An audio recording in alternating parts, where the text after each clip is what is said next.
কোন একজন নবী আল্লাহকে বলেছিলেন যে আল্লাহ আমি মারা যাওয়া কোনো মানুষকে দেখতে চাই, সে কেমন আছে।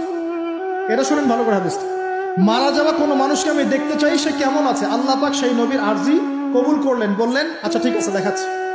কবরের সামনে গিয়ে দাঁড়ালেন। 1000 বা 2000 বছর আগের কোন ব্যক্তি যে মারা গেছে তাকে কবর থেকে জিন্দা করা, নবী দেখছেন এবং সে ভয় থরথর করে কাঁপছে, এখনো ভয় থরথর করে কাঁপছে। নবীজি আমাদের নবী নন, অন্য কোন নবী, সেই নবী বলছেন যে তুমি ভয় কাঁপছো কেন, তুমি কত বছর আগে ইন্তেকাল করছো, কি তোমার হালচাল বলো আমার। সেই ব্যক্তি বলছে আমি আজকে থেকে 1000 বা 1500 বছর আগে মারা গেছি, আমি ভয় কাঁপছি। যখন আমি মারা যাচ্ছিলাম মালাকুল মউত যে আকৃতি নিয়ে আমার সামনে এসেছিল, ওই আকৃতি আমি এখনো ভুলতে পারি না, তাই দেখে আমি থরথর করি। তিনি বলছেন যে আমি 1500 বছর হয়ে গেছে আমার মউতের, কিন্তু আমার দেহ থেকে এখন পর্যন্ত রূহ কবজ করার যে কষ্ট, এই কষ্ট এখনো যায় না।